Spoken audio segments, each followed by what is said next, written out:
much more meaningful. It's a rich learning experience. And so it's a win-win because it does advance the initiative of HSF.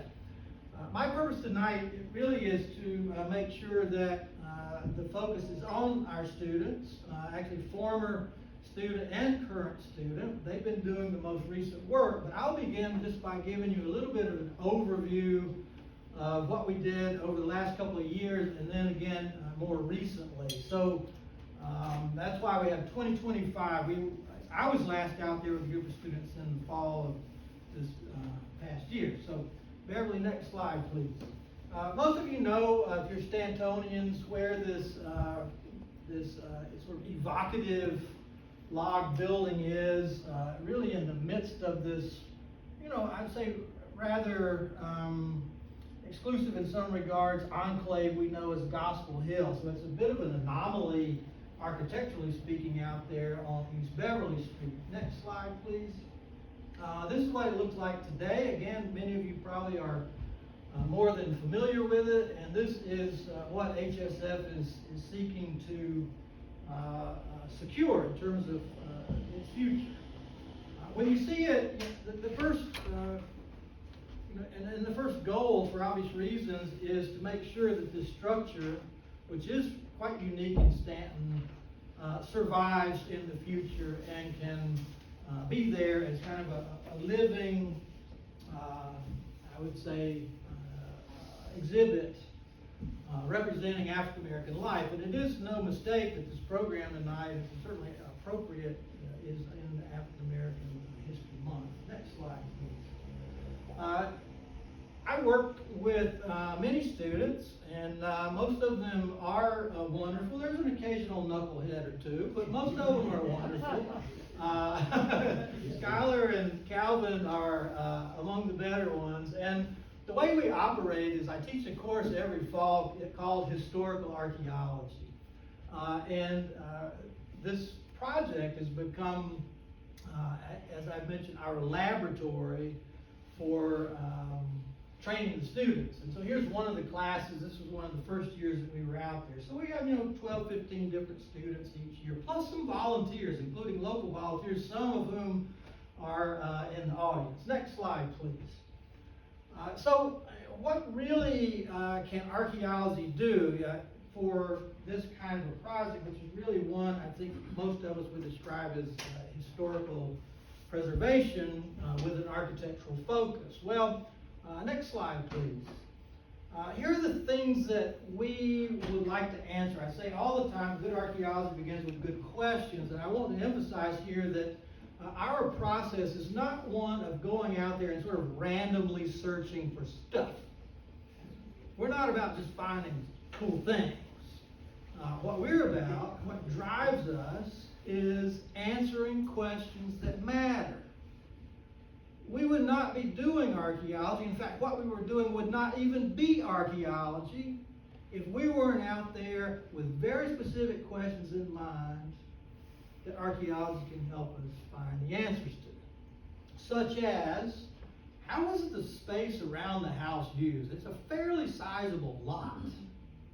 And we know that there are all kinds of things happening in that yard. It was a working yard, right? And so we want to understand where things happened, when they happened, how they happened, and so forth. And even how the use of that space around the house changed over time. Another basic question, what was it like to be a Cabell? What was it like to be a Cabell occupying that house, a resident of that building at different points in its history? What was it like to be a Cabell right after the Civil War? What was it like to be a Cabell during the Victorian period? What was it like to be a Cabell in the mid-20th century, and so on and so forth? So we can track the evolution of this African American family that was well known in its day in Stanton. So much of it has to do with change, not just in the family, but it's also a reflection of change in the community. In fact, it's a reflection of change in the valley. So those are the kinds of things that we want to get our hands around. Next slide, please. Then we want to, as I say, advance the project that Frank described to you, and it's an ambitious project HSF is undertaking, but it's a very, very worthwhile and important project. In other words, there is a story on the property of an archaeological nature that also should receive consideration for preservation. Right? Not just the building, but the evidence that's under the ground. In a way, look, the things that are in the ground on that property represent an archive of the Cabell family. And we want to make sure those things are studied properly, respected properly, and so on. I will say, and this is not hyperbole, I think this project, every aspect of it, stands to be one of the premier historic preservation projects in the Valley, perhaps even in Virginia. And there are many reasons for that. But make no mistake, if this is done well, it will be a landmark piece of work that Stanton can be proud of, residents in the Valley can be proud of, and even, I would say, the region. Next slide, please. So how do we go about it to answer these basic questions? First of all, you're invited to a place like this, and it's interesting, and we want to help out, but it's much like the blind man and the elephant.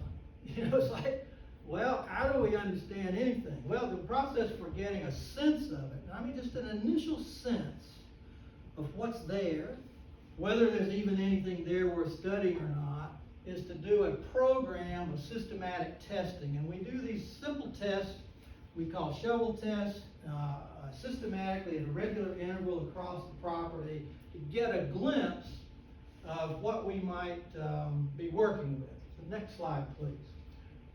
And then in a few cases, and Skylar will speak to you in a minute, we do more intensive investigations of certain parts of the property. For example, there's one area that we recognized immediately was the site of a building. I mean, you could just tell, you walk out there, there's an amazing concentration of artifacts.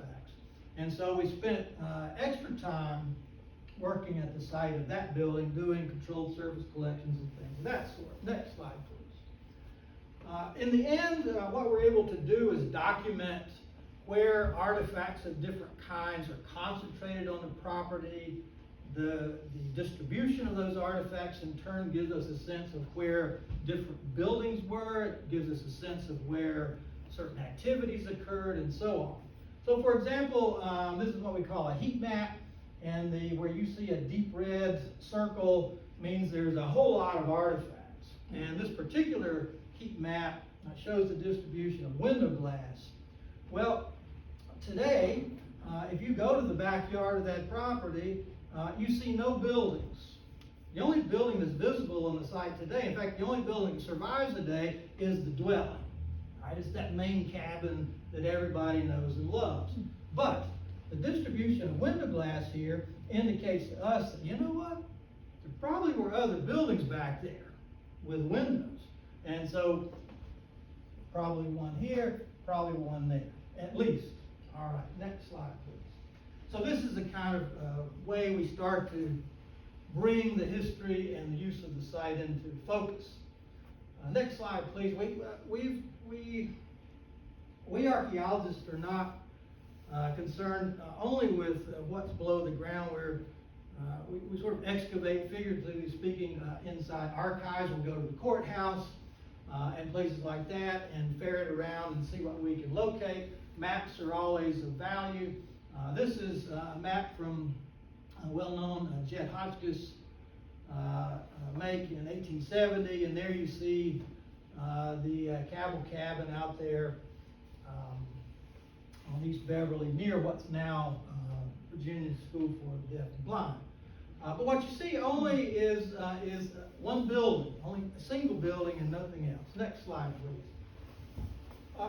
Then we have this photograph that I believe the date from the very end of the 19th century, 1880s, 1890s perhaps, and it shows one of the Cabells there, Washington Cabell, who was a descendant of the builder, and he's standing in front of the cabin that's still there. And then, if you look closely at this photograph, though, you start to see other things that might not be there anymore. Next slide, please. And one of those things, if you look closely, is out here in the background is another building, right? That building's not there anymore. And so one of the questions is, what was that building? And why isn't it there anymore? And so our focus this fall was to try and understand, well, first of all, confirm if, yes, was there a building there or not, or is there something deceiving about this photograph, and then maybe get an idea of its function and so forth. So, next slide, please. Here is a kind of map. It's really a plan that's created by, was created by Sanborn Fire Insurance Company. They were a national presence, and they did this in communities all over the country for their insurance assessment purposes. But here you see outlined in red the Cabell property. This is from 1921. You see here the dwelling.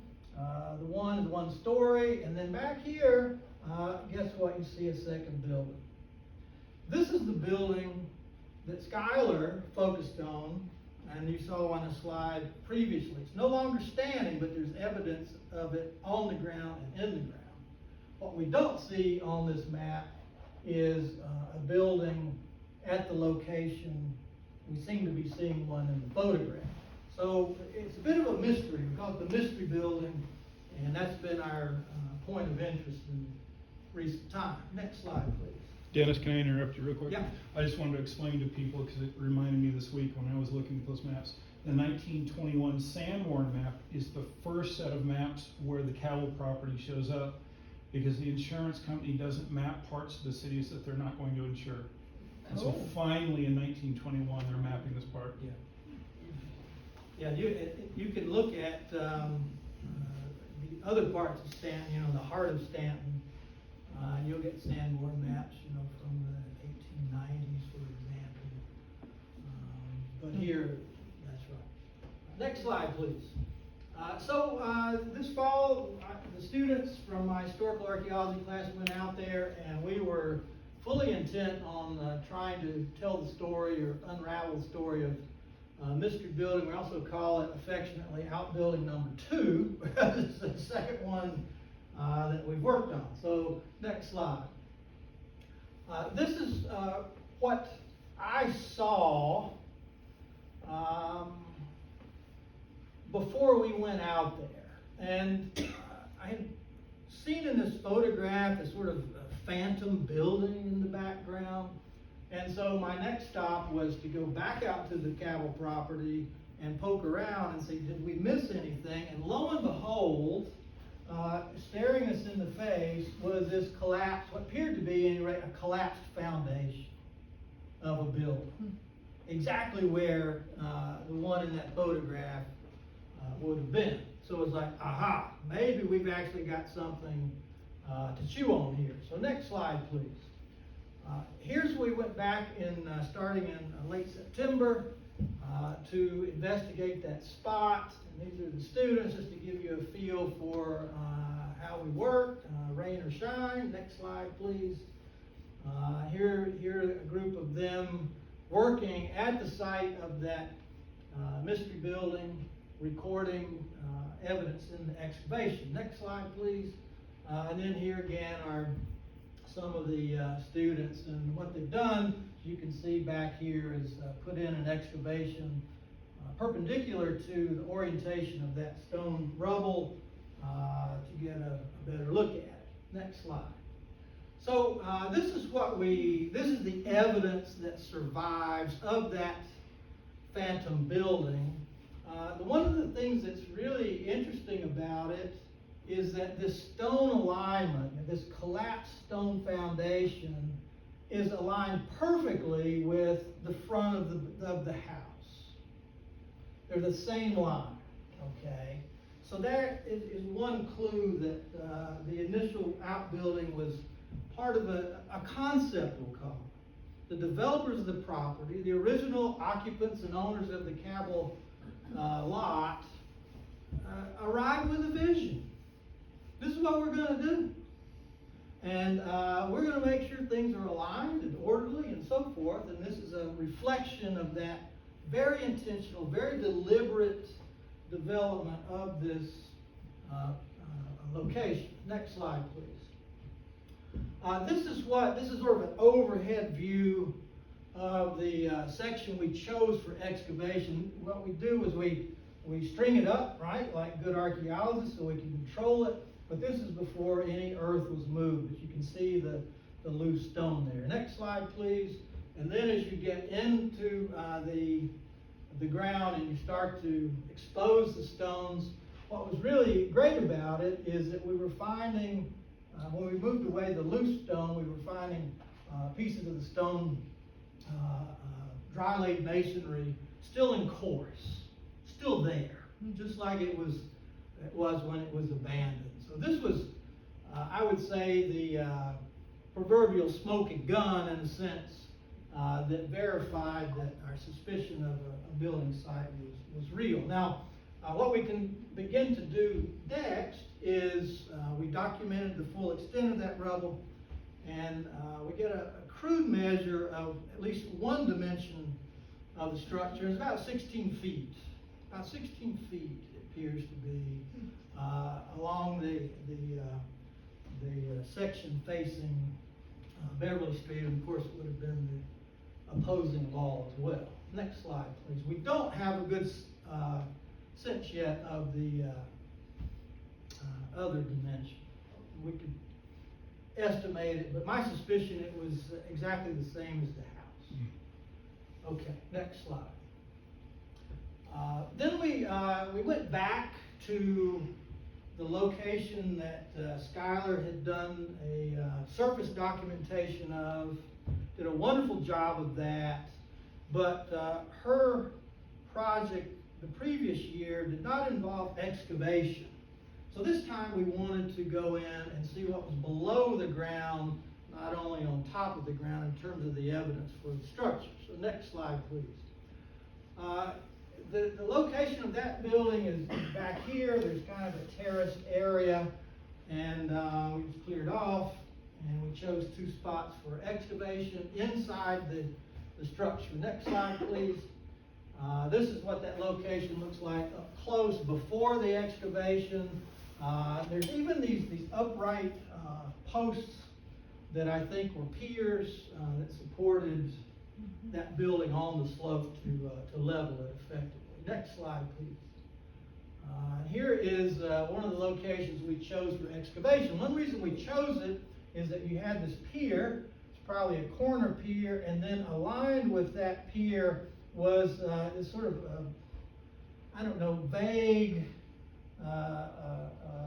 linear arrangement of brick and stone rubble running this way. So we put our excavation perpendicular to that to test the idea that this might have been a wall in effect for the structure. So next slide, please. And what you see as we start to move earth, sure enough, sort of it comes into focus. You see more clearly the emerging brick and stone. And the next slide, please. And then by the time we got further down, it's a really well-defined arrangement of appears to be dry-laid masonry. Now, I would probably describe this as really less a foundation and more of a bit of an underpinning. That makes sense, where you were just sort of sealing off the open space on the upper end of that wall on the slope. One of the things you'll notice here is that at this point, right, this is the edge of the building. Outside the building, the deposits are really shallow, not very deep there. You dig down a little bit and boom, it's over. Okay. You get inside the building, you can't find the bottom. And we were like, we still haven't found the bottom. We I went through several busloads of students. Still hadn't found the bottom. They don't love archaeology anymore. They kept digging. It's not over. I guess keep going. Anyway, we don't know yet what's there, but the Cabells at some point excavated a massive pit. A massive pit. And there are lots of reasons. Why would you dig a massive pit in your backyard? Waste. To burn the waste. You could burn waste? What's another reason? An Outhouse. Gotta have that. Another possibility would be a cistern, right? To hold water. And another possibility would be to mine clay for a chinking in the cabin.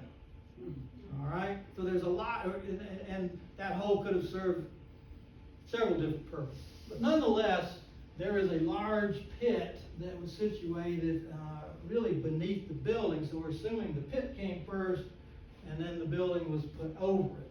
Whether that was purposeful sort of protection of the pit, we don't know, to sort of shelter it, or whether it was to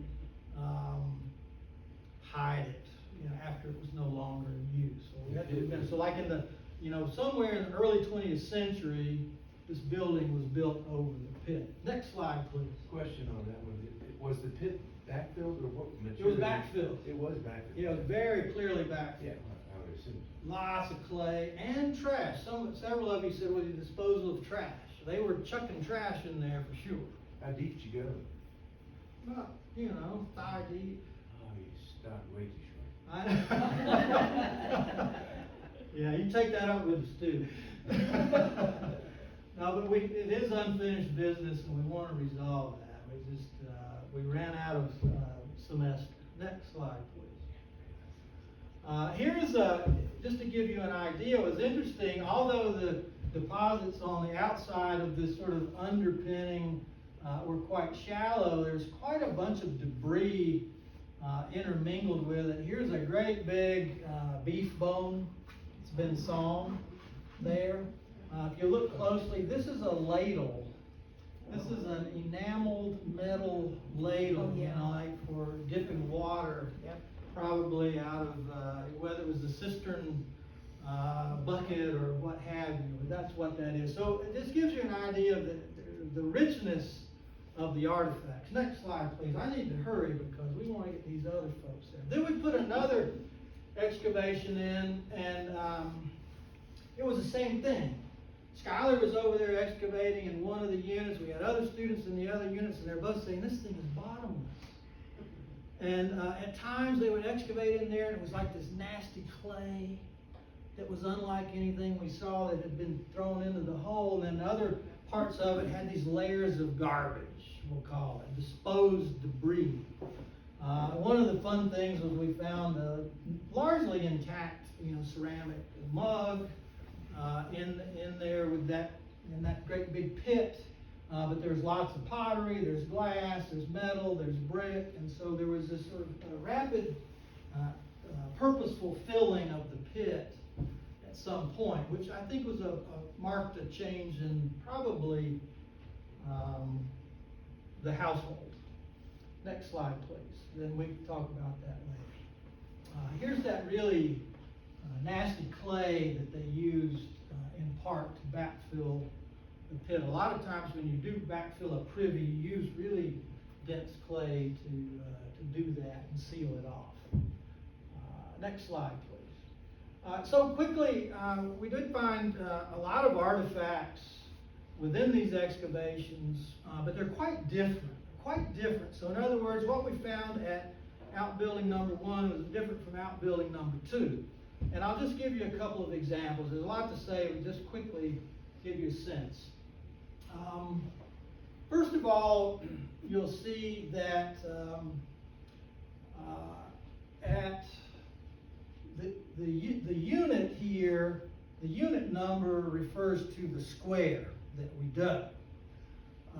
In the Phantom building, right, that was the mystery, were units 1 and 2. And you can see we have very few artifacts there. Unit 3 was at the other building where the big pit is, and there's loads of stuff, largely that were thrown in that pit. So right away we see the concentrations of objects in the two places is quite different. Next slide, please. Keep going. One of the odd things is questions, and I tell people this all the time, is, you know what? Archaeologists are the most desperate people you'll ever meet. We're desperate for any kind of information. I mean, for crying out loud, we dig holes for a living. We get excited about different colored dirt. And we also get excited about different kinds of nails. We love different kinds of nails. I mean, it's like we have a party when we have different kinds of nails. Why do we get excited about different kinds of nails? Because those different kinds of nails often are a reflection of the period a building was built. Older buildings have one kind of nails, later buildings have another kind of nails. So what I'm going to show you is here is the types of nails that, well, to really cut to the chase, this is percentages. In units 1 and 2, which were the excavations at the Phantom building, you'll see that the majority of the nails by far were what we call machine cut nails. These were the nails that were produced industrially into the end of the 1800s. All right? Then you'll notice that in units 3 and 4, which are associated with the second building, the majority of the nails there, although it's a bit of a combination, we start to see a great majority of wire nails. Wire nails are the kind of nails you would buy today, the round ones at Lowe's or something. And so what we see immediately is that verification that that building up near Beverly Street is an older structure than the second building, which we intuitively believed anyway. But this is a kind of empirical way of establishing that. Next slide, please. In the end, I think we can say, yes, there was a second building there. The numbers of nails, I will say, where outbuilding 1 is, outbuilding 2 is, the Phantom building, were much fewer, which I think reflects the fact that it was a log building primarily. You don't need as many nails for that. But what that building was used for, we don't know yet. Next slide, please. And so today, if we did a map of the Cabell property based on the archaeological evidence, what we would see is this. This is the house. We have concentrations of artifacts that suggest there were 3 buildings there at different times. This is the Phantom building, probably made of log. This is another one that we've not really studied closely. And then this is the final one that you saw on the Sanborn map from the 1920s, 30s, probably into the 40s. What this Phantom building was used for is hard to say. I have to ask the question of whether it was actually not the first residence. If it wasn't the first shelter that was built on the property that housed the family while they were building this dwelling. And then maybe then repurposed it to serve as a kitchen or storage or both. It's difficult to say, but I think that this building eventually replaced this structure.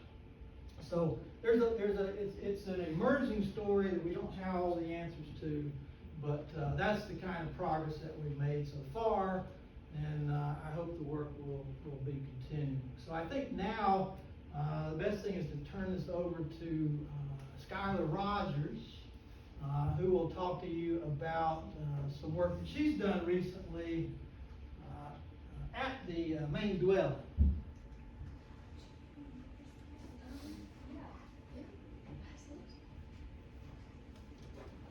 Hello, I'm Skylar, and I'm going to share with you the work I've done on the crawl space area, which is what you've seen in the other pictures, this part that's encased in the cinder blocks under the main log structure. I spent the past month investigating it because HSF knows that the building needs some structural stability work, probably foundation work, just because it is so old and we wanna make sure that it stays upright. And as you can see, it's on a pretty steep slope. So it's really important to them to make sure the building's structurally safe. And to do so, they would need to do work that can potentially damage the crawl space area or maybe mess up any sort of archaeological evidence we might have under there. Next slide. So they asked me to go through and survey the whole area and basically pull all the artifacts out and document all of the features. So that way we have a clear record of what is down there, or what was down there. And that way we don't have to worry about any of it being damaged in the future, while we work to stabilize the building. So this is a 3D scan that was done that really clearly shows kind of the shape of the crawl space. And it's not a typical crawl space, as you can tell. It's built on quite a slant. Back towards the back of the building, there's actually 2 doors and 2 windows, and it's pretty much full clearance height. You can walk around in it pretty easily. But as you can see, there's no flat floor, really. It tapers all the way up to the street. So it is a interesting mixed space. It seems a little bit in between our typical crawl space that you can't really move around in a usable basement area. And this shows what it looks like before I went in there. So this was it about a month ago. There was a lot of architectural debris, even some doors, a ladder, a sink. A lot of that large debris would have been from work done somewhat recently, but before HSF got the building. And a lot of it seemed more modern. But my job was to go through and collect all of the historic artifacts and document everything that was there. So next slide. So what I did is I gridded the entire space off into these 1x1 meter squares. And I went through every square. I took notes on the features around those squares, such as like the foundations and things like that. And I looked for artifacts with a flashlight, and by gridding it off, it ensured I did not miss a single spot. So it is like 100% surface collection of everything under there. It is primarily built just straight on the bedrock. There's not really any soil down there. So there's not digging that's really required. So I simply went through and collected all the artifacts and documented this. And also this allows for us to go back and we can identify where every artifact was located in the crawl space. So based on the records, we can really recreate what the space looked like before I took the artifacts out and before maybe any damage or work needs to be done with it. So there's very detailed record of what the crawl space looks like at this time. Next slide. So from my surface collection, I collected well over 2,000 artifacts, and that's not including the architectural debris you saw in the photos. These are all pretty much historic artifacts, like personal items and things, glass and ceramics. And I was amazed that there was that much down there. We knew there was some historical stuff, and that's why we knew we needed to look into it, but it was so much more than I could have imagined hiding down there. And a lot of it was truly historic. Everything kind of dated to the turn of the century, around 1890 to 1915, which gave us a really fine date range of like when they would have been using this crawl space area. And it seems to really go out of use after about like 1920. There weren't many artifacts from the mid and later 20th century. And then I broke it up into these 3 sections just because they all had different features and artifacts coming out of them. So sections 1 and 3, which is the red and the green, would be the areas that you would be able to walk around in for the most part. They were really accessible. Those were the areas that had doors and windows on them. And because of that, they had the most like personal objects. They had a lot of paper artifacts, a lot of interesting stuff down there, things that you would expect to see inside of like a house. Versus section 2, which is the blue section up there, that had basically no clearance. You really would have had to crouch down and crawl around in that area, and because of that, there's really not much up there. It was just bones and glass and ceramic fragments. I think the only substantial artifact that came out of that whole section was a malted milk crate. So that kind of aligns with that area probably being used as like sort of a disposal or storage, kind of like shoving things up and out of the way up there. And based on that, we can tell that it was a mixed use space. They really tried to maximize it and used it as like a basement almost, more of an extension of the house. It wasn't simply a crawl space. And as I mentioned, so sections 1 and 3 almost seemed like a living area. They even had things mounted to the ceiling, like artwork and pictures. There also was a chimney flue down there, so they would have had some sort of little stove, probably for heating the space or maybe even cooking.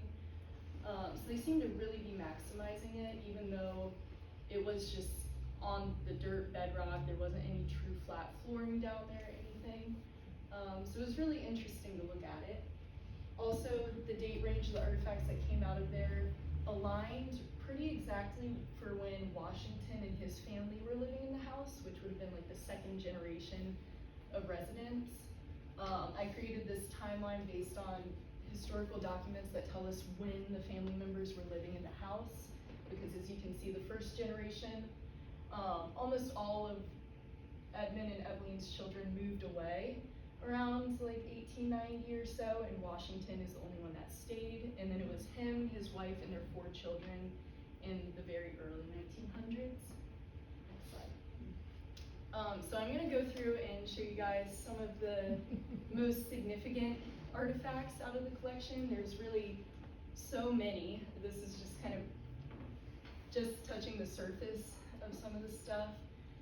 But this will give you an idea of how I'm coming to these conclusions, and also give you an idea of like the things they had around their house and what they were using during this time period. So the most common artifact down there was glass. There was almost 800 glass fragments out of the over 2,000 artifacts under there.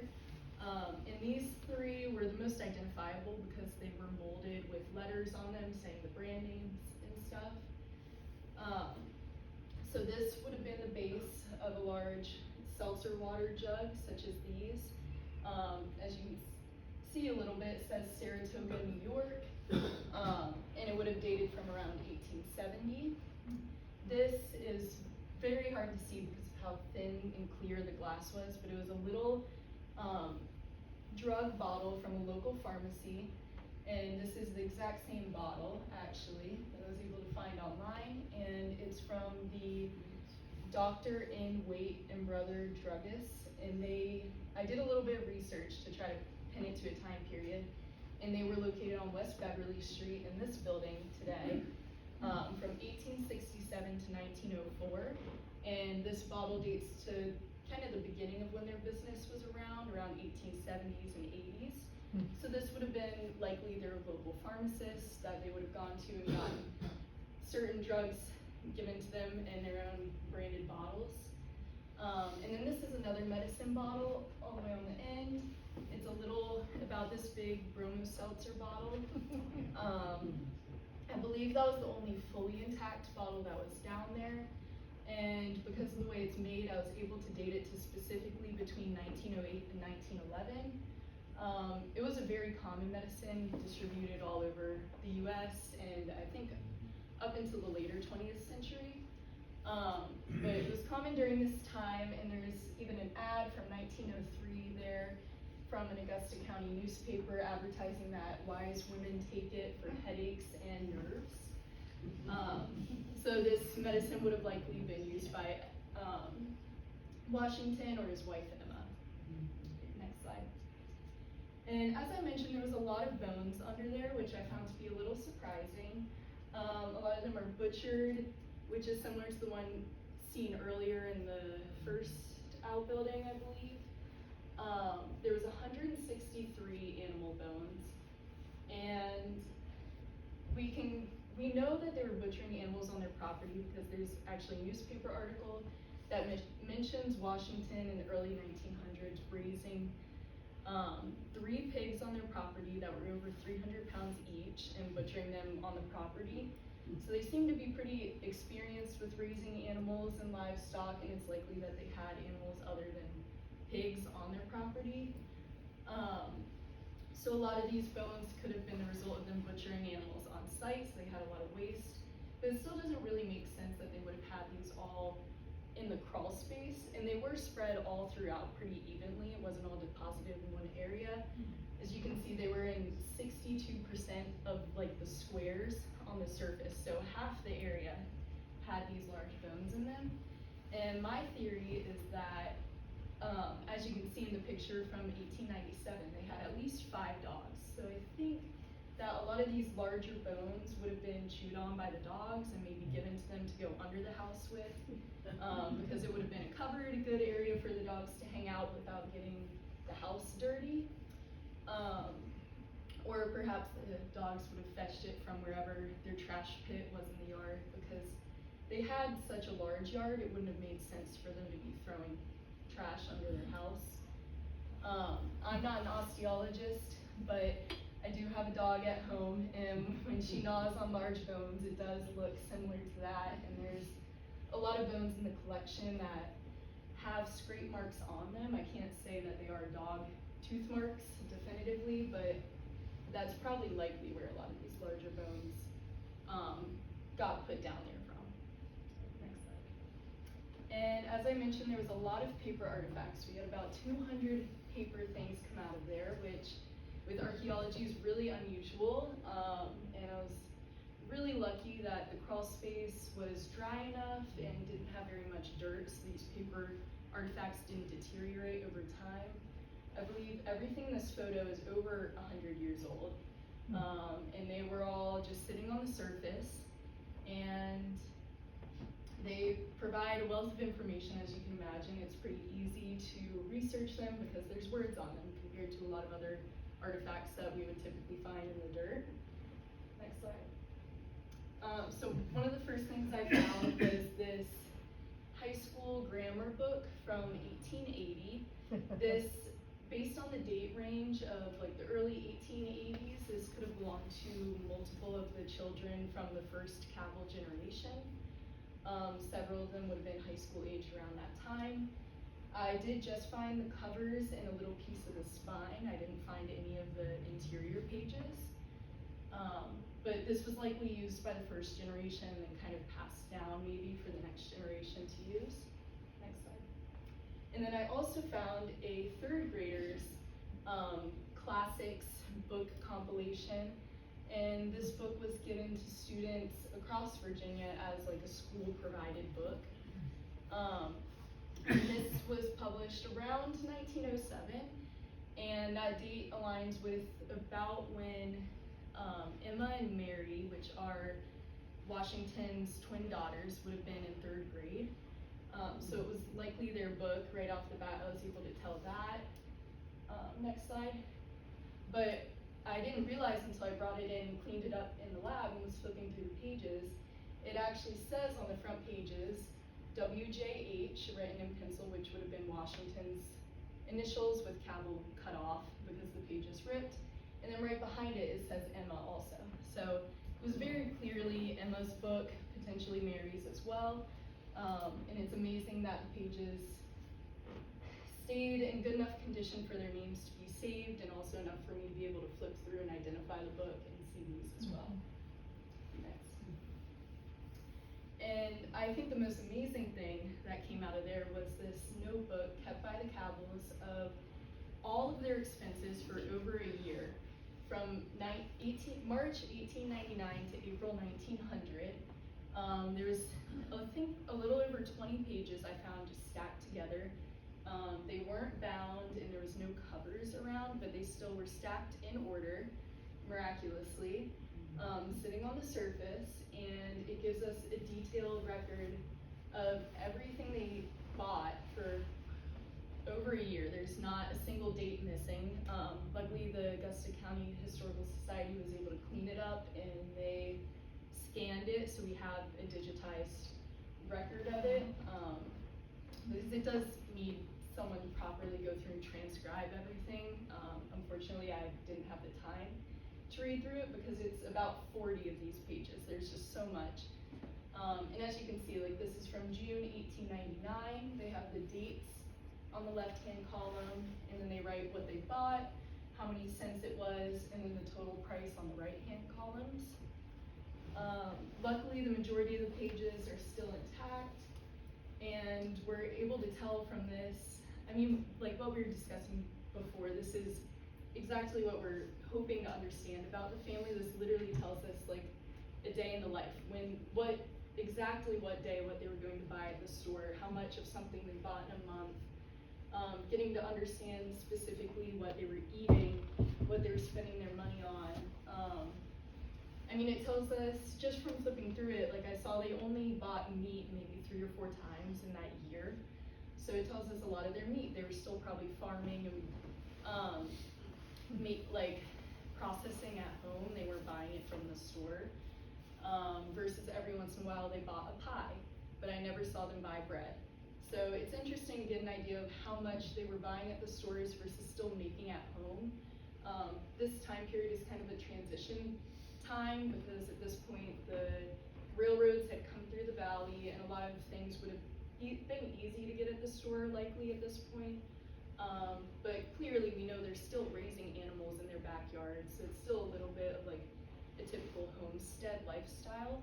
So being able to get this glance into all these details of their life is really beneficial for literally understanding the Cabell's day in the life, but also it has implications for anyone across the valley of like similar socioeconomic status, even across Virginia. I think it's really representative of what life was like back then.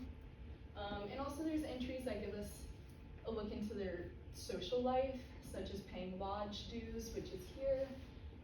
They paid for daily and weekly news, they donated to their church, they bought things such as chewed tobacco.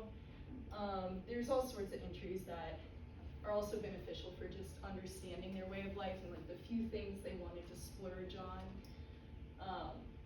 So I think this was probably the most significant thing that came out of the crawl space, and I think it really holds a wealth of information, and it's not something, being an archaeologist, I would expect to find. I'm not used to finding paper or anything, and the fact that they literally recorded everything they bought for a year and we have it is amazing. That's like the most you can ask for, really, trying to understand their lifestyle.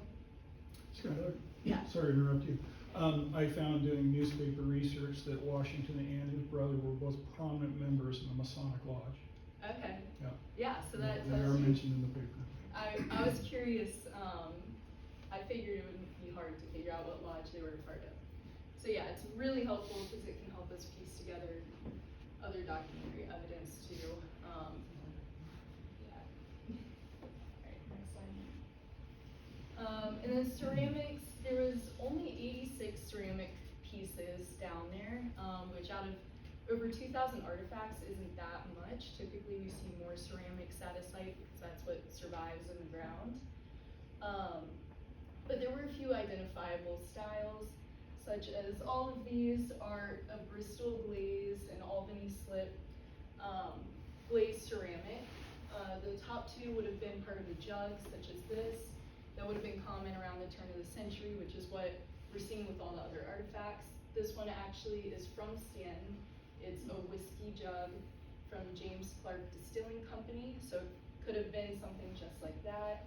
These pieces would have been from a large food storage jug like that. Down here I had a little fragment of rainbow sponge ware, which is one of the earliest things that I found in the crawl space. But that's something you would expect from ceramics, because typically you would buy it, buy ceramics, and you would have them for years and years before they would accidentally break. So we'd expect to see these ceramics be a little earlier than the other artifacts in the crawl space area. And this rainbow sponge decorated ware would have been part of a decorative pitcher, such as that. And they dated from 1820 to 1860. So this could have been something given to them by a friend, or perhaps they bought it at a store where it was a vintage antique item. We also see that they had decorative Rockingham ware up there. They typically were pitchers or large pieces of ceramic with these impressed designs on them. The pieces that I found all had like a fur pattern, so it likely had animals on it. And that also dates around the mid to late 1800s. And then there are a few pieces that I was lucky enough to get the maker's marks of, and that's like the best part of a ceramic because you can immediately identify where it's from and when it was made. One of them dates to about 1870, and it has the Royal English crest on it, so we know it was imported. And then this one down here was one of the later ceramics, and that one dates to 1921. Next slide. And then I also thought this was interesting. They had several pieces that I managed to piece together into these two ceramics that were replicas of Wedgwood jasperware. The pieces they had were very clearly replicas. They had mismatched interior glaze, no maker's marks, and were generally more of a poor quality. Wedgwood is known since 1774 with the classic jasperware in this style, and they're still made up until today. And they're an expensive, nice, fine tableware. So I thought it was interesting that they would have had a replica similar to this set, likely for tea. It could have just been decorative. But between this and the last slide, you can clearly tell that they had a taste for decorative ceramics and fun designs, which I thought was interesting. All right, next. And I found a lot of these small, fine, personal items. There was about 22 buttons down there, and they were all different types, which implies it was buttons that were genuinely lost off of clothing, and it's not like someone's sewing box or something got left down there or thrown away. There were several porcelain buttons, which date to 1840 to 1900, celluloid buttons, which are more into the 20th century, and then shell buttons, which again, 1860 to 1930, so these all are aligning with the time period of the late 1800s, early 1900s, that we would expect them to be down there and be using the space. There was one rubber button also, which I thought was interesting, and that's dates anywhere from 1855 to 1886. And then they had several of these ball buttons, which date to the late 1800s. One of the celluloid buttons, this one here, you can see better over there, says Griffith and Brooks, Stanton, Virginia, which was a local tailor, so that one actually was custom made, and I saw that during that time a lot of companies would offer that you could get your company name stamped on buttons and sent to you so you could put it on your clothes when you tailor something for someone. And I thought it was interesting seeing all the small finds with Stanton written on them under the house, so you can see that they were, you know, using all the local businesses. This little pin here was a really small brass pin, and you can't see it, but it says Methodist across the top, and it would have been a Sunday school pin given to one of the children in the early 1900s for good attendance at their Sunday school, and we know they were very involved in their church, so that's evidence of that. I believe this advertisement even has instructions below it on how to give the pins as an award system, and I believe to get the brass pin it was like months of perfect attendance, so they were very strictly going to Sunday school. There's also the Sheriff's Star that said Chicago reporter and Agent Freeman. I did a lot of research and couldn't find anything similar, but I'm assuming that would have been one of the little kids. It might have been mailed to them also because they have family up near the Chicago area at that time. Because I thought it was interesting that they would have had a pin saying Chicago from this area. Next slide. And then lastly, this is some of the ceiling stuff that I mentioned. They had on the old rafters under the original building, they had nails put all along them every couple inches. A lot of the nails were like curved upwards too, so clearly intended to be hooks. And this is how I found some of the items. They were all of this was hanging up on the ceiling. And as you can see here, they also affixed small little beams across the ceiling that would have served no purpose really, except for maybe storing things up there in the rafters, or perhaps like drying herbs or meat. So it was really interesting to see that they were maximizing this space, because even to get up in there, you still kind of had to crouch down, but they still thought it was worthy to hang these photos up on the rafters, because they were clearly spending enough time down there that they wanted to decorate it, and it wasn't just fully utilitarian storage area. And also, all of these things date very specifically to around like 1890 or so, which I found interesting, because we see in the photo shown earlier, in 1897, there was not the enclosed extension part of the crawl space. It was just like an open back porch on the back of the building. So I believe they enclosed this area and started using it as a room around 1900, maybe a little bit before, because they put these things up on the ceiling and they couldn't have been that old if they were going through the effort of hanging them up down there. And a lot of the artifacts seem to date around that time. So it seems as though right around the time Washington inherited the house, and him and his wife started having children, they went through the effort of enclosing this space and clearly used it for mixed purposes, and it seemed to be really just an extension of the house. And as we know, they had other outbuildings likely during this time, so those would have perhaps been more of like an outhouse, versus this would have just been an extra workroom storage area for them. But it's still, there's so many artifacts, this is just scratching the surface. So there's so much more research that can be done in interpretation of the space, but it's so much more than I could have imagined. I would have thought a crawl space, I'm sure they used it for storage, but it seems they really maximized the space they had, and they were really trying to do as much as they could to use the house and make it work for their family as well as they could.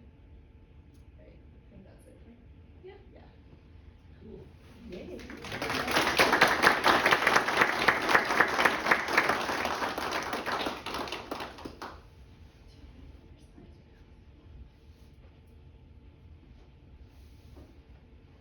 Hi, I'm Cal Boyer. I am the intern currently for the Historic Stand Foundation for this spring 2026. You can flip the slide. A few things about me. I'm currently attending JMU. I am a senior studying anthropology and computer science. The focus of my project for this semester will be about the landscape culturally around the Cabell House and the neighborhood surrounding it. We hope to document the culturally, sorry, I'm a bit nervous. I don't public speak often. But we're going to focus on African American homes around the area, looking at ownership, history, how it developed over time, the neighborhoods, how it's changed spatially, resources such as churches, places of education, and such as the Masonic Lodge. And our study area is going to be bounded by East Beverly Street, Statler Boulevard, Commerce Road, and New Hope Road. Our main goal for the end of this project will be to create an interactive story map for the Stand Foundation's website. This will be able to visually show and interactively show these locations. It will provide a development of the area so you can see how the area changed over time and the structures that still exist today, and architecturally their styles and information about them and when they were constructed and their history and what we know about them, and what structures are no longer there, what's there today, such as empty lots. And you can go to the next slide. So this is the Cabell House right here. And this is the Eastwood School below it, which is a place that's likely they interacted with. And here's the School for the Deaf and Blind. is an eastern wool mill and other houses that potentially were part of this neighborhood. And here are the old Stanley fairgrounds, so not the ones that are there today. That's a different location that removed. And that's the horse track. Likely, many people could have been working there in this neighborhood. Go to the next slide. And then here's Winchester Street. Statler Boulevard goes parallel to it. So it's just a little off street now. But these homes along Winchester Street are likely to be part of this community. And then over here, that's the Cabell House in the middle, and other houses that likely were part of this community as well. That's it.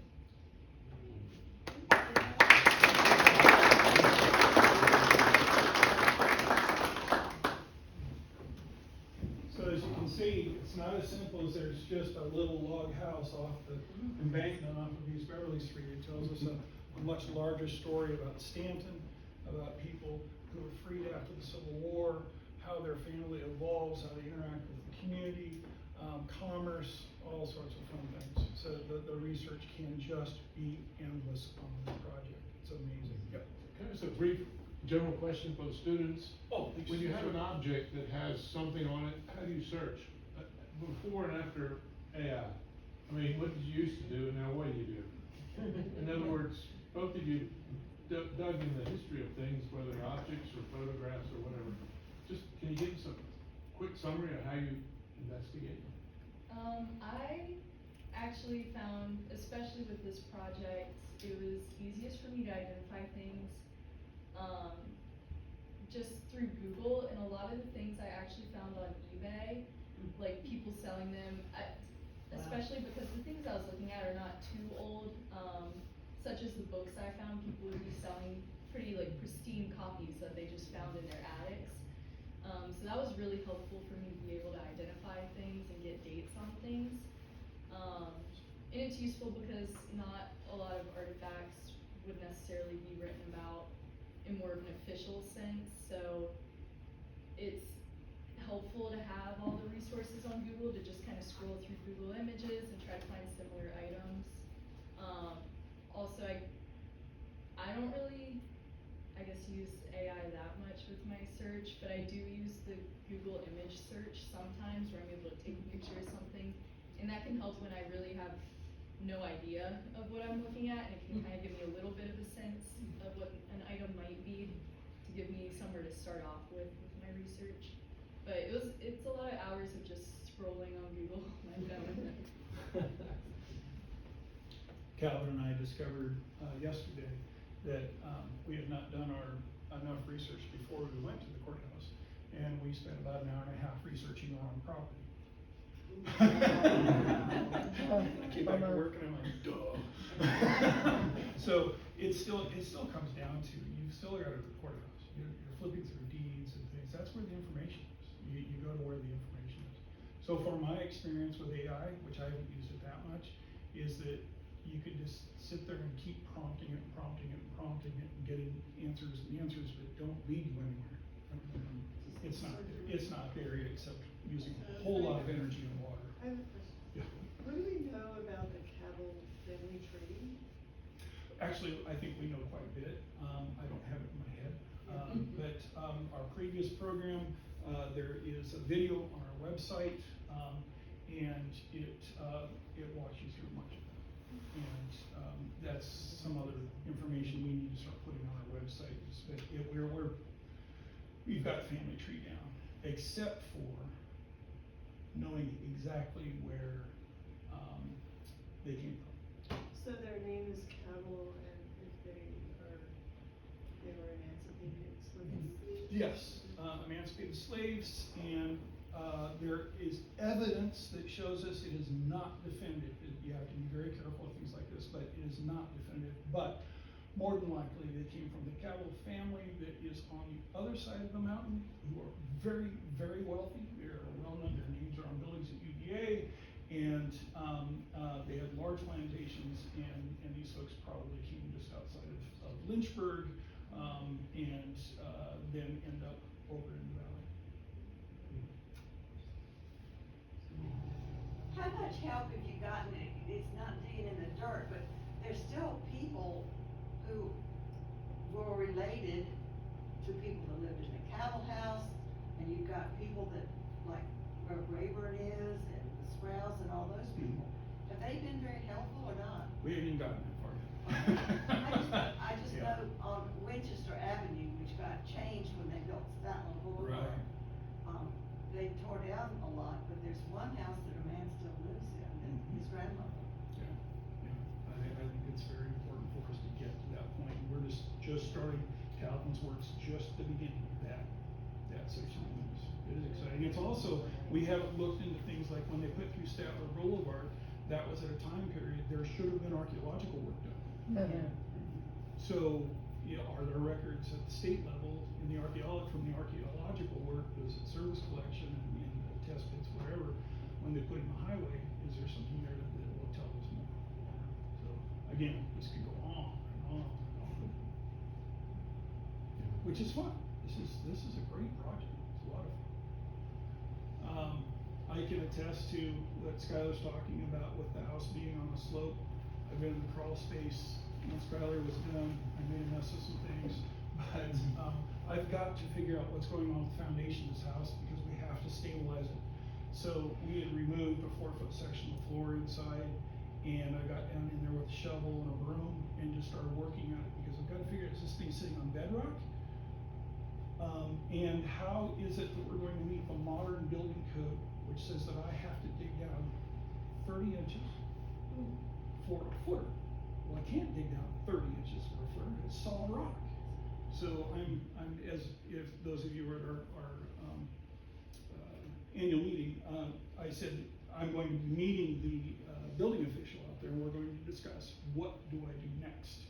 And hopefully we will be able to drill into the rock and put in rebar pins, so they make foundation pins that are specifically for this, and secure the house to the rock through these pins, rather than having to get in there and actually blast or fracture or jackhammer out 30-inch holes, 30 by 16 by 16 holes to put a foundation under this house. I really don't want to do that. So anyway, it's just fascinating how much can be done. For archaeological work and surface collection, this could go on forever. If you walk up to the back property line and you look over the remnants of the fence, you just go, because it's clearly their trash pit. There is stuff everywhere. They just threw it over the fence. And that's on BSDU's property. Any other questions?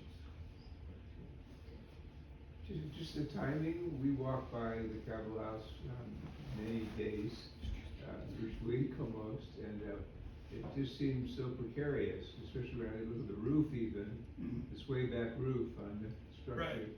Yeah. So say a little bit more about stabilizing, timetable on that. Right, so, God love you, just keep moving. Slow. From what I've seen, on the house, it's not moving. However, the front wall of the house, there's not much there. It was horribly eaten by termites. And as you saw in Dennis's first picture, there was a very large tree in front of the house. It was right on the foundation. That tree held so much moisture up against the house and insects that they just ate the front of the house.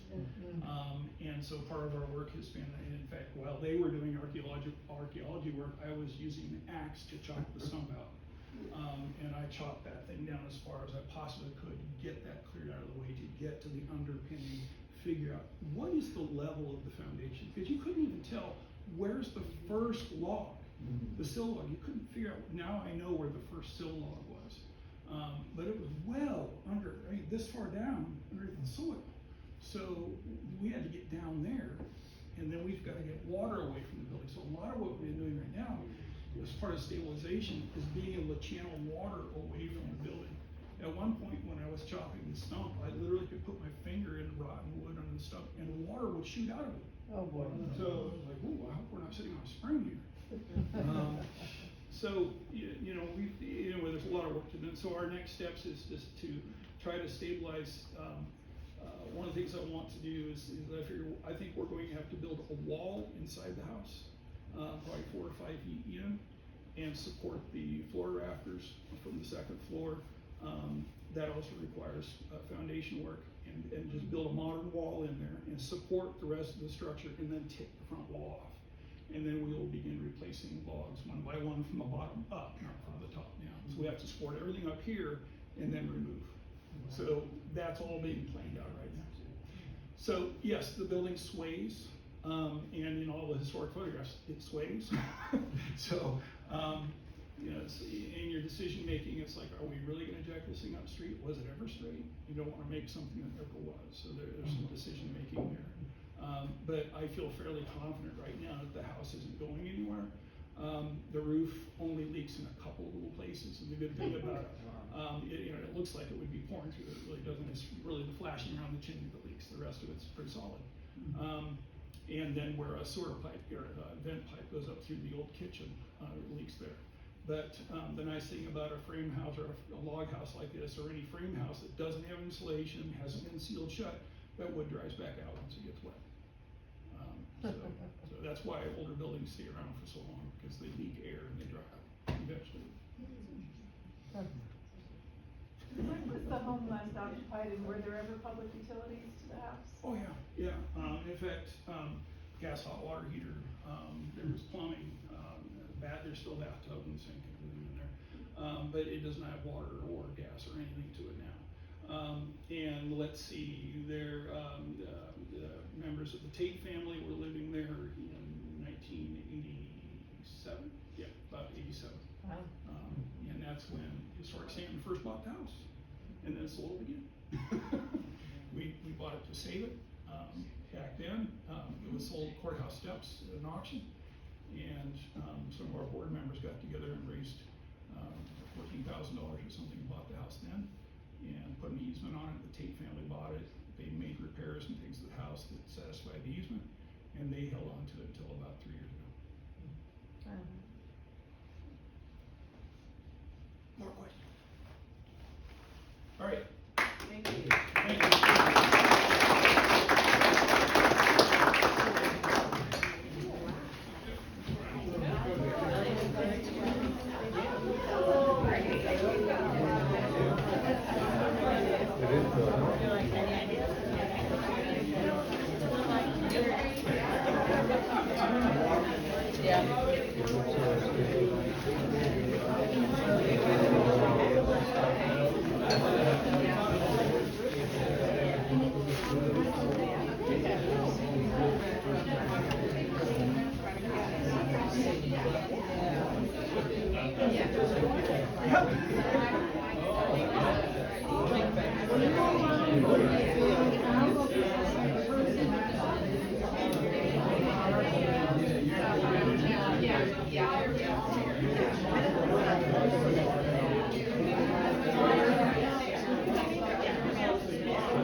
Right now, he's at the one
It's a really amazing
I rented it from them for like 4 years because I didn't know where I wanted to buy it. So I got back to stay out. Yeah. Anyway, so I was about 2 months late.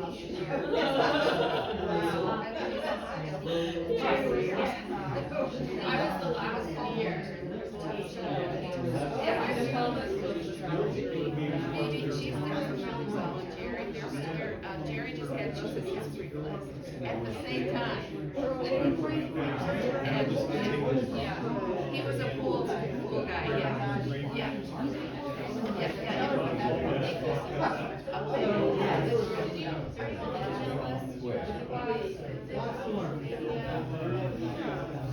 So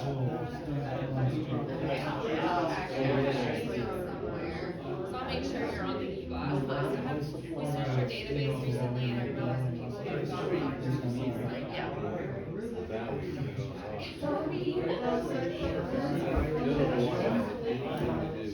Try not to crack any while you're recording the video or not. Yes, exactly, I can't trust it. Can't promise. And they're expensive. Yeah.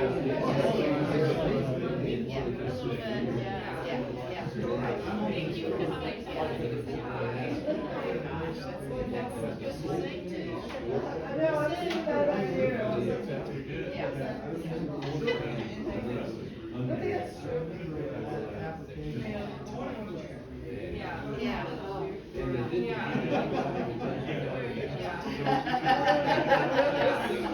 I know my parents know a lot of whiskey was they renovated the church.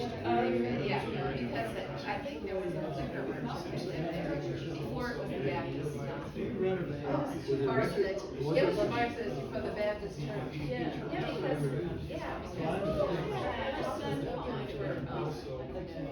his garden was, his dad was there, greeted everybody, and they said, oh, they were in this living room. Yeah. I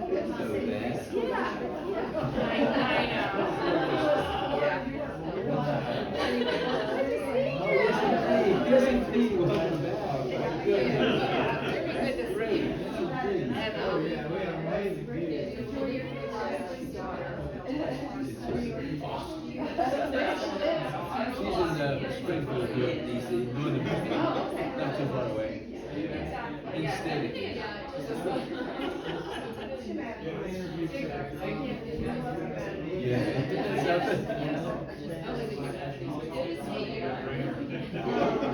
I'm sorry to say that, I don't know how you're associated with it.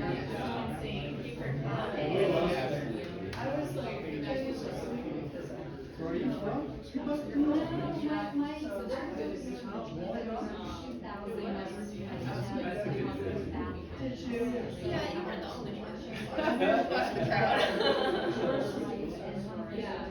Oh, yeah, you didn't fall out of your seat, right? That would be the worst ever. No, it was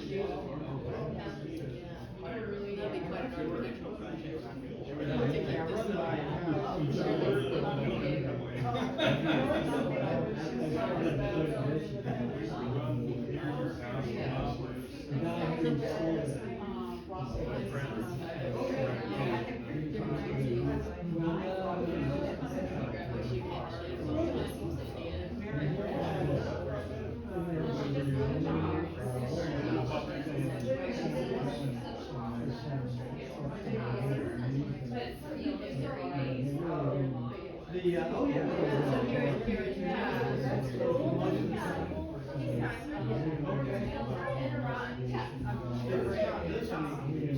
No, I think it's just worth it. Yeah, that's good. I'm gonna write that down.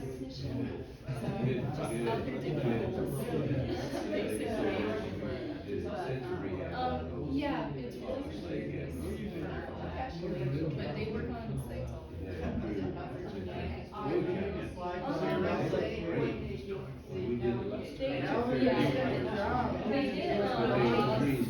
They work a lot with like local trees.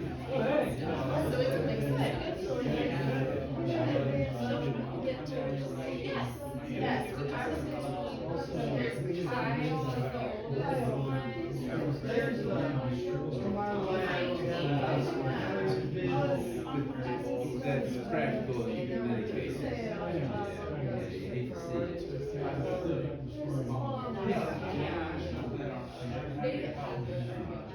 they did.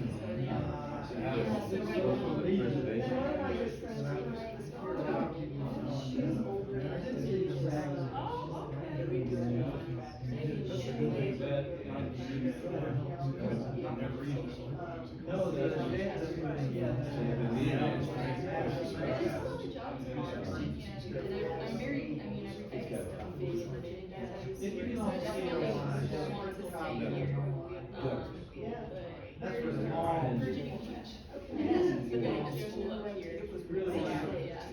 Underneath. It was fun.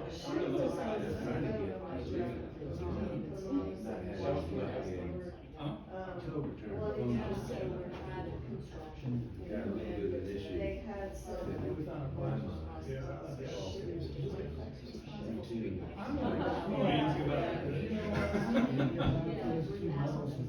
Yeah. I know the word that's correct. Yeah, they got, I mean, like, you just sold it. That word is not shouting, So but you have to make sure there's a lot of there. Yeah. That's probably like 80%. I don't know if you ever run across a case where someone You have to do was some better check or something, because on the they're. roof without putting nails. Really neat. So I saw there's a row where they fixed hangers to the fascia. So, I don't know, all my fascia's gonna be strong up. You said you need to get up at 3 a.m. I did. Pretty So early. I'm thinking, well, here and there. See y'all later. Yeah, you know, they're gonna put maintenance on the house, although now. It's on church, it's on church. Corner of church and John. It's got a chain link fence that's short. Sure, yeah. Yes, thanks for that. Yeah, that would be good. Oh, yeah. Well, the question I have is, if I want to be secure, knowing that I've got to get back to woodwork, not screwing down this type of put that piece of molding, so I got it back in it. We gotta look at the molding. Right now, we see that molding, but that's not calculation.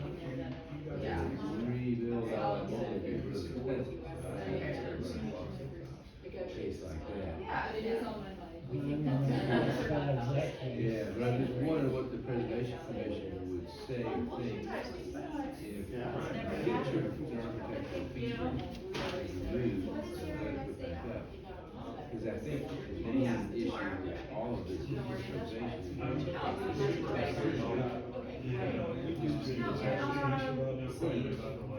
Oh, good. I haven't done any exploration. I haven't even got it.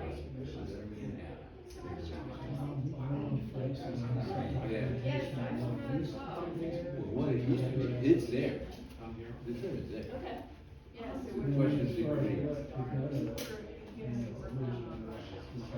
Oh, heck no, it's not the original roof. Yeah, there's nothing original in that roof system. That would be We put it in pretty. Because what has been is pretty rotten. Yeah. And it was half round galvanized with a sheet metal roof. Sarah and I would get up there and scrape and tar and paint and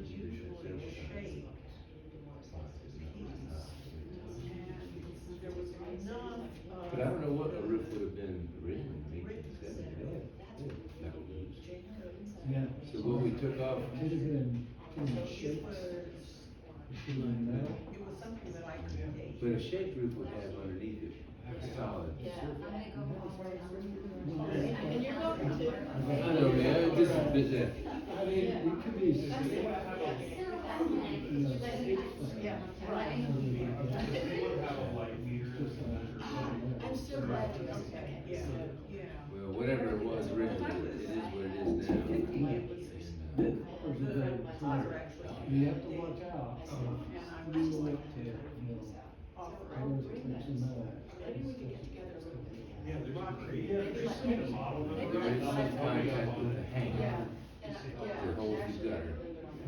Tucked underneath that. Shooting the effects of like what making losses. I just want to read up on how to measure, and then distance from the source and that kind of thing. These guys just put the cut of the copper right down those sheeted boards that rise the roof. Tar paper and wood, yeah, there's that beautiful shiny copper. Maybe they should. Thanks for coming. That pole is Well, just gives you thank you, a baseline reading. No, it's there, the attic's dry. The attic's dry. That's simple. I go to. Yeah, I was just thinking that more along those terms. Oh, yeah. This one, just like, All right. this is like, right, this is the ID, that one's not. Yeah, yeah, I was, well, that was great, yeah, I'm heading out of town for a couple of days, but you can always call me, except that I And I don't. forgot. That doesn't work. Oh, you're all done? Yes, but, Verizon gave me a Hey. number Good job, I enjoyed it, thank you. for the old number, which I think is At some point, maybe I need to talk to you about some gutter work I need to do on the house. Can't hold of them. So he can contact your old Gutter number. man or roof man. It's hard. They don't- No, So can he call you? But I'm working on it. like you, my phone number of the day, literally, until I find out how to get Gutter it. replacement. It is not working right now. Um, Yeah, good point, it's very confusing. Question I have. What is your phone, what is your phone? Gutters are. So after I we mean, got actually- 20 hangers, numbers, we got And actually, I do right have in the you. soft wood socket, which is kinda cool. Because our copper goes right down top of the hangers for I'm gonna really hate having half that. round gutters. Or yours nailed in the top of the. No, they, we did a complete job. Right. And before they put the roof on, they hung the gutters. So all those hangers are fixed underneath the copper, and I don't want anybody to go down through Right. if it can help it. Right, yeah. So what's the alternative? You fix it to the socket. So, the way to get it buried. Some of these, I've had gutter guys tell me, you can't do that on these houses, they're not built that way, that people screw into it. That's right, You can't do it. that's right. And some of that trim, it's nice. Yeah, there's usually A little, letter 45 more or less. I'll just add that to your other content. On our house, Right, that it is. Between the two numbers, I'll get Mine's Right, scrolling. I have one more. Oh, yeah. Mine's Um, material. except for however many hours it takes for. So I was thinking, well, what if you took that off, see what you had, Yeah. and if you needed to, you could put a flat board, screw that gutter right back up there. Because you don't see, you can't see that trim the way these gutters are hung. So that's the question. That's the question, That's- and I that's- wrestled with that at my house. I bet you In my did. mind, that Go ahead. molding's going back, that is the crown molding, that is part of the architectural. Oh, sure. You know, it's actually classical architecture, it's part of the frieze of. You need to look at the house and the That pond. molding is hard, that molding is 6.5 inches wide, custom molded. Well, ours is about. Yeah. I'll try to reach out that there. we all. It's silent. Ours is much more simple. I was just And saying, it's a I'll try to question I get in touch have, with them because and see if they'll I give would me like to any read information through on their current lighting. the way Right, drainage because is. what we've I've heard got is. one that- downspout drain 3/4 of the house, There's two downspouts draining half of the front half. It's imbalanced. Yep. And Uh, designers say they don't know. So I need to do something, but I hate to Certainly if you're put not a screws designer, through the top, designers are supposed to. right through the top. There's gotta be, probably, Mhm. Otherwise. like, can you have a hanger fashion that goes back to the rafter, screws in the side of the rafter and then comes out and it's a. Find out what the Sam Hill rafter is, you can get a long enough, Everyone can climb there. a long enough screw. Yeah.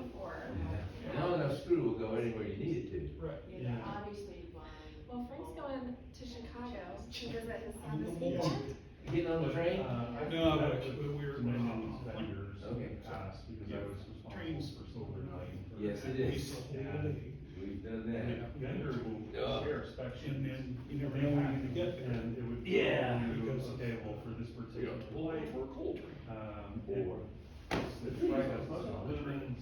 Where's the trash? Here, you can put it in here, Dad, I'll take care of it. It will show Yeah. you the light spillage, so at 200 feet out from the light, you'll have X amount of lumens, so that's kind of. that's what we Skylar said do. her folks would want the Thank you, Frank. video.